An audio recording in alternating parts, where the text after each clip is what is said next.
What would happen to the Earth if the sun suddenly switched off is probably the single most popular question submitted to What If. And it's been answered already. A search for What If the Sun Went Out turns up lots of excellent articles thoroughly analyzing the situation. However, there are a few aspects of this scenario that I thought other answers were missing, so I've decided to add my 2 cents. We won't worry about exactly how it happens. We'll just assume that the sun, for some reason, becomes a cold, inert sphere. What would the consequences be for us here on Earth? Better astronomy. Without the sun, ground-based observatories would be able to operate around the clock. The cooler air would create less atmospheric noise, which would reduce the load on adaptive optics systems and allow for sharper images. Improved satellite service. When a communications satellite passes in front of the sun can drown out the satellite's radio signal, causing an interruption in service. Deactivating the sun would solve this problem. Easier trade. Time zones make trade more expensive. It's hard to do business with someone if their office hours don't overlap with yours. If the sun went out, it would eliminate the need for time zones, allowing us to switch to coordinated universal time and give a boost to the global economy. Reduced risk of solar flares. In 1859, a massive solar flare and geomagnetic storm hit the Earth.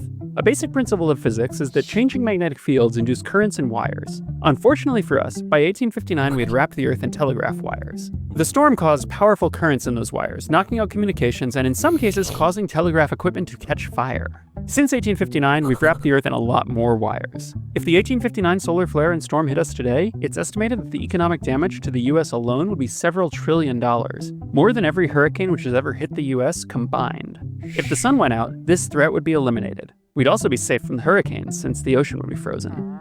Cheaper bridges. The Department of Transportation estimates that it will cost $20 billion per year over the next 20 years to repair and maintain all US bridges. Many US bridges are over water. Without the sun, we could save money by simply driving on a strip of asphalt laid across the ice.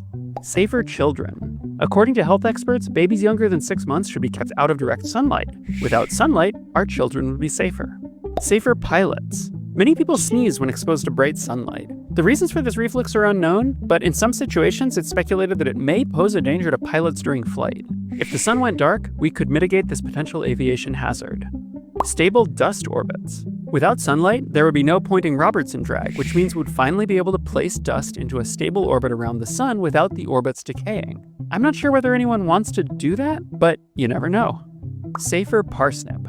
Wild parsnip is a surprisingly nasty plant. Its leaves contain chemicals called furocoumarins, which can be absorbed by human skin without causing symptoms at first. However, when the skin is then exposed to sunlight, even days or weeks later, the furocoumarins cause a nasty chemical burn. This is called phytophotodermatitis. A darkened sun would liberate us from the parsnip threat. In conclusion, if the sun went out, we would see a variety of benefits across many areas of our lives. Are there any downsides to this scenario? Just one. We would all freeze and die.